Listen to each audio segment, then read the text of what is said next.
Desconocemos cuál es la fuente para señalar que la empresa Odebrecht Filial Perú cuenta con un patrimonio aproximado de 2.500 millones de dólares, tal como lo proponen en la pregunta. Sin embargo, hemos sido informados por la Procuraduría ACDOC en su oportunidad que realizó un análisis de los estados financieros auditados de la empresa Odebrecht y de aquellas empresas en las que tiene participación, con el objetivo de calcular un valor de realización o liquidación referencial en caso la empresa no continúe con sus operaciones en el Perú, determinando que el patrimonio de la empresa, como aproximación a su valor de realización, es negativo. Es necesario mencionar que los elementos que sirvieron a la Procuraduría para llegar a esta conclusión han sido recabados como parte del trabajo propio de sus funciones en el marco del proceso penal que tiene el carácter de reservado. Siguiente pregunta. Pregunta número 13. ¿Puede usted precisar qué criterios ha empleado la Procuraduría para estimar y conceder el pago fraccionado de la reparación civil? Su respuesta. Gracias. Como he manifestado, de acuerdo a la normatividad vigente, los procuradores ejercen sus funciones bajo el principio de autonomía, lo que implica que estos deciden la estrategia más viable y conveniente para la defensa de los intereses del Estado, sin necesidad de consultar al Consejo de Defensa Jurídica del Estado. Esto abarca incluso el ejercicio de la facultad que tienen los procuradores de conciliar o transigir sin previa autorización, tal como lo establece el artículo 22 del Decreto Legislativo 1068. En este marco, puedo señalar que los criterios que se ha seguido para celebrar este acuerdo tienen como fin principal la defensa de los intereses del Estado. Esto incluye que los acuerdos de reparación civil sean viables y sostenibles en el tiempo. En definitiva, lo que se busca es conseguir el pago total del monto de reparación civil de modo efectivo. Siguiente pregunta. Pregunta número 14. ¿Puede usted precisar qué criterios ha empleado la Procuraduría para estimar y conceder un plazo de 15 años para el pago de la reparación civil? Su respuesta. Gracias.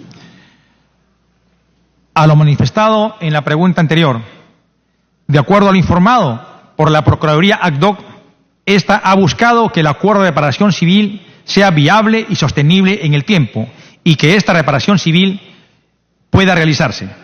Sin embargo, es necesario precisar que las cláusulas y condiciones de cómo se llevará a cabo el pago de la reparación civil, al no tener el documento final de colaboración eficaz y manteniéndose bajo el manto de la reserva hasta que el acuerdo de colaboración eficaz sea aprobado por el juez, no se tienen elementos para acudir a una absolución concreta. En esa línea de lo anterior, como ministro de Justicia, debo ser cauto y respetuoso del deber de reserva previsto en la ley. Siguiente pregunta. Pregunta número 15. ¿Por qué, pese a las prácticas delictivas de la empresa, aceptadas por sus directivos ante la justicia norteamericana, brasileña y ante las autoridades fiscales peruanas, se acepta que continúe celebrando contratos con el Estado peruano? ¿Se pretende acaso facilitarles ganancias que les permitan pagar la reparación civil con nuestro propio dinero? Sí. Su respuesta. Lo he venido reiterando esta mañana. Existe una confusión entre las funciones de la Procuraduría Pública ACDOC y el Ministerio Público con relación al proceso de colaboración eficaz y las funciones y atribuciones de cada una de las partes. Como se ha dejado en claro en la pregunta 8, es el Ministerio Público el ente a cargo de establecer y negociar sobre lo que versará el acuerdo de colaboración eficaz y los beneficios que le serán otorgados al colaborador, de conformidad con el tipo de información y la relevancia de esta para el proceso de investigación.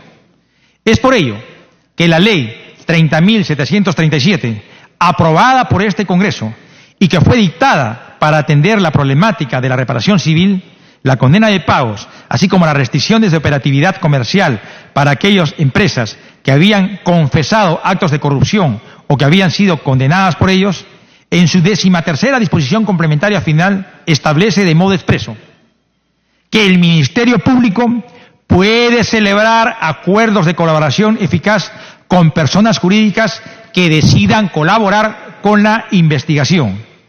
En este marco, a criterio del Ministerio Público, puede eximir, suspender o reducir la aplicación de la ley, pero además puede inaplicar los impedimentos previstos en el artículo 11, literales M y N del numeral 11.1 de la Ley 30.225, Ley de Contrataciones del Estado. Por ende, este aspecto es una prerrogativa exclusiva y excluyente del Ministerio Público otorgado por la propia ley. En todo caso, son los fiscales a cargo de la investigación quienes, gozando de autonomía funcional, los que podrían explicar los fundamentos de esta decisión. Siguiente pregunta. Pregunta número 16. Se conoce que la empresa Odebrecht ha interpuesto demandas arbitrales recientemente. Tal es el caso del gasoducto sur, en el que hay arbitrajes planteados por $2.000 millones ante el Ducado de Luxemburgo y otros $500 millones ante el Centro Internacional de Arreglo de Diferencias Relativas a Inversiones CIADE. Asimismo, se habrían interpuesto otras demandas arbitrales por más de $1.000 millones en el caso de la hidroeléctrica de Chaclla y por la suma de $2.000 millones respecto a las obras de la hidroenergética Olmos y el proyecto de irrigación Chavimochic 3. ¿Es verdad que la empresa Odebrecht ha interpuesto las demandas arbitrales referidas por las sumas indicadas? ¿Qué otras demandas arbitrales que se encuentren en trámite ha interpuesto la empresa en cuestión contra el Estado peruano? Su respuesta, por favor. Según la información alcanzada por el Ministerio de Economía y Finanzas a la Procuraduría ACDOC, a la fecha no hay demanda en sede nacional o internacional que la empresa Odebrecht haya interpuesto por el proyecto de gasoducto sur peruano. De igual manera, de acuerdo a la información recabada por la Secretaría Técnica del Consejo de Defensa Jurídica del Estado, de las Procuradurías a nivel nacional, respecto a la hidroeléctrica Chaclla, tampoco existe arbitraje en curso. La segunda parte de la pregunta nos interroga qué otras demandas arbitrales que se encuentren en trámite ha interpuesto la empresa en cuestión contra el Estado peruano. De acuerdo a lo informado por la Secretaría Técnica del Consejo de Defensa Jurídica del Estado, en el marco de la ejecución de los proyectos u obras de la empresa Odebrecht entre el 2010 y el 2016 habría interpuesto 7 demandas de arbitraje. Estos proyectos son: materia, proyecto especial de irrigación hidroeléctrica de Olmos Trasvase, rehabilitación, mejoramiento y construcción de la carretera Callejón de Huaylas, Chacra, San Luis, rehabilitación y mejoramiento de la carretera Empalme, Cuyumbuque, Zapatero, San José de Sisa, corredor vial interoceánica Sur Perú-Brasil, IRSA, tramo 2, corredor vial interoceánica Sur Perú-Brasil, IRSA, tramo 3, construcción de la vía Costa Verde, tramo Callao, construcción y mejoramiento de la carretera Camaná, Quilca, Matarani, Hilo, Tacna, subtramo 1, El Arenal, subtramo El Arenal, Punta de Bombón. Siguiente pregunta. Pregunta número 18. ¿Por qué no se incluyó entre los términos del acta de acuerdo preparatorio de colaboración y beneficios suscrita con la empresa Odebrecht la obligación de esta para desistirse en todos los procesos judiciales y arbitrajes que hubiera iniciado y se encuentren en trámite en contra del Estado peruano? Debo precisar. El congresista del Castillo le está pidiendo una interrupción por excepción. Las reglas democráticas Congresista sí lo del permiten. Castillo.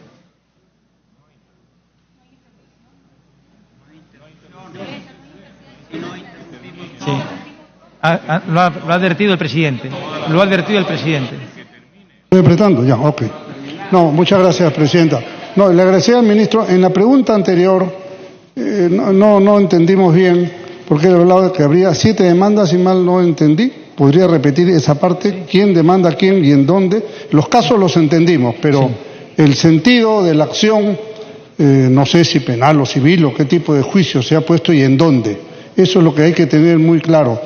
Entendí que Odebrecht no había hecho una demanda ante SEAD, eso estaba claro. Sí. Pero lo que pasa es que Odebrecht ha trabajado en el Perú bajo otras razones sociales también, ¿no? Odebrecht Ingeniería, Odebrecht Construcciones. Aclarar eso y estas 7 demandas exactamente dónde están referidas y por qué montos. Gracias, ministro. Gracias. Por favor, responda. Solo la precisión de cuál, ya he hecho referencia a los proyectos que son objeto de una demanda de arbitraje, solo voy a hacer referencia a quiénes son los demandados. Gobierno Regional de Lambayeque, Gobierno Regional de Ancas, Proyecto Especial Guayaga, Ministerio de Transportes, Consorcio Obra Costa Verde y Provías Nacional. Respecto a la pregunta 17, que la soslayó el señor relator, no la ha descrito porque no existe. No tengo nada que contestar en la 17. Pasamos directamente a la 18, que sí la ha descrito. Respecto a la pregunta 18, el proceso especial de colaboración eficaz tiene diversas etapas conforme al Código Procesal Penal y cualquier acuerdo firmado por las partes, fiscal, procurador, aspirante a colaborador, etcétera, es sometido a un control judicial donde se evalúa su legalidad, proporcionalidad, oportunidad de los beneficios, etcétera, siendo un tema estrictamente jurisdiccional, lo cual no está en el ámbito funcional que me corresponde. Máxime si en esta clase de proceso rige el principio de reserva y confidencialidad. Asimismo, debe recordarse que en el ámbito de la reparación civil, el procurador ad hoc está limitado al ámbito fáctico que el fiscal a cargo ha determinado, con el postulante a colaborador eficaz en dicho proceso. En este caso, toda actuación está limitada en los que la empresa ha reconocido responsabilidad, lo que no quiere decir que la Procuraduría competente no pueda iniciar las acciones necesarias para la defensa de los intereses del país. Es necesario precisar que existe un acuerdo de colaboración final que releva el acuerdo preliminar y cuyos contenidos y alcances se desconocen por la reserva del proceso. No se tiene conocimiento de los términos específicos que regulan. Creo que esto amerita una precisión más didáctica. La pregunta es, si hay 7 demandas de arbitraje, ¿cuál es el sentido, el concepto o la regulación recogida en el acuerdo de colaboración eficaz definitivo? No estoy en la capacidad de absolver esa inquietud, porque este acuerdo está en la etapa culminante, cuál es la homologación o aprobación por parte del juez penal. Y más aún, mi responsabilidad, no solamente como funcionario público, sino como ciudadano, es salvaguardar el proceso de colaboración bajo la premisa de reserva y confidencialidad. Siguiente pregunta. Pregunta número 19. Usted y el presidente de la República, como titulares del Ministerio de Justicia y del Poder Ejecutivo, conocieron y autorizaron al procurador ad hoc a suscribir el acta de acuerdo preparatorio de colaboración y beneficios con la empresa Odebrecht en los términos en que se conoce. Su respuesta, por favor. Gracias, presidenta. Si bien no podemos afirmar la fidelidad del documento en materia de la presente interpelación y que en todo caso constituye un documento preliminar, debemos reiterar que conforme al literal B del artículo 5 del Decreto Legislativo 1068, que regula el sistema de defensa jurídica del Estado, los procuradores públicos actúan con autonomía en el ejercicio de sus funciones, con lo cual no resulta propio que su labor técnico-jurídica como abogado del Estado dependa direccionadamente o autorizada de funcionarios externos. Mi actuación como presidente del Consejo de Defensa Jurídica del Estado es verificar que los procesos están siendo impulsados en el marco de las competencias legales. En el presente caso, el procurador permanentemente ha mostrado proactividad y atención oportuna a los casos que se le han encargado. Por otro lado, el presidente de la República de ningún modo y en ningún caso puede tener algún nivel de participación o capacidad de decisión sobre los procesos en marcha. Hacerlo implicaría una injerencia directa en la autonomía funcional de la Procuraduría. Siguiente pregunta. Pregunta número 20. ¿Por qué en lugar de suscribir el denominado Acta de Acuerdo Preparatorio de Colaboración y Beneficios, no se evalúa e impulsa la intervención de la empresa y el embargo de sus activos para cautelar el pago de la reparación civil por el daño causado al Estado peruano? ¿Por qué se conceden privilegios excepcionales que favorecen la impunidad para una empresa y sus ejecutivos que han protagonizado el caso más grave de corrupción en la historia del Perú? Su respuesta, por favor. Gracias.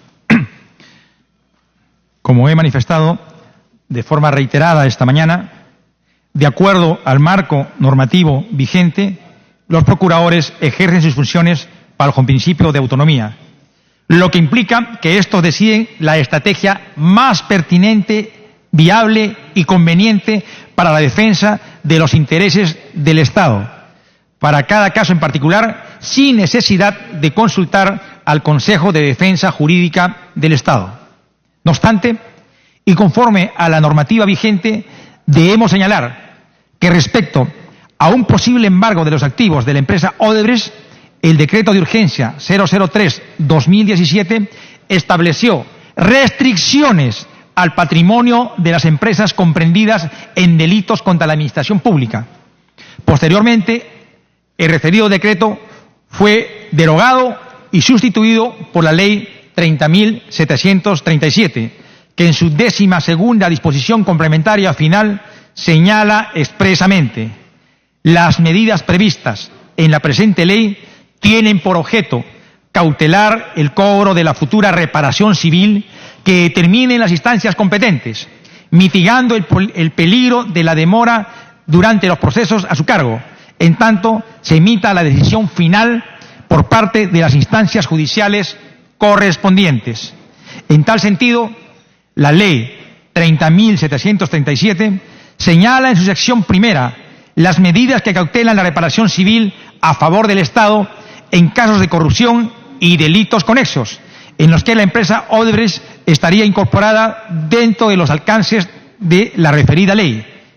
Por consiguiente, existe en el Ministerio de Justicia y Derechos Humanos una unidad funcional que se encarga de la aplicación de estas medidas señaladas en el artículo 2 de la Ley 30.737, como son: suspensión de transferencias al exterior, adquisición y retención del precio de venta en el fideicomiso de retención y reparación, retención de importes a ser pagados por las entidades del Estado y anotaciones preventivas. Asimismo, la Ley 30.737 y su reglamento han optado por mecanismos distintos al embargo de activos, como son el fideicomiso de retención y reparación, a donde se depositan las retenciones de los importes a ser pagados por las entidades del Estado, así como la retención que se realiza al momento de la adquisición de activos de Odebrecht, entre otros.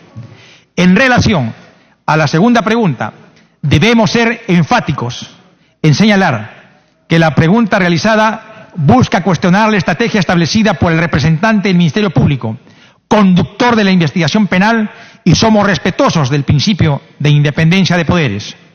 Los términos del acuerdo con relación a los beneficios otorgados al colaborador y permitidos por la normativa correspondiente son de responsabilidad exclusiva y excluyente del Ministerio Público.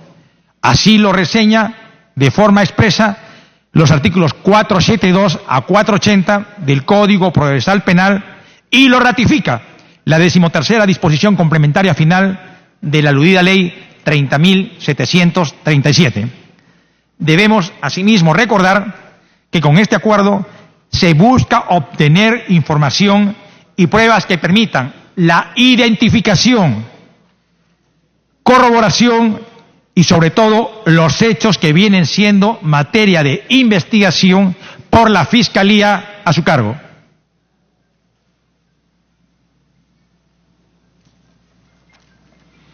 Siguiente pregunta. Pregunta número 21.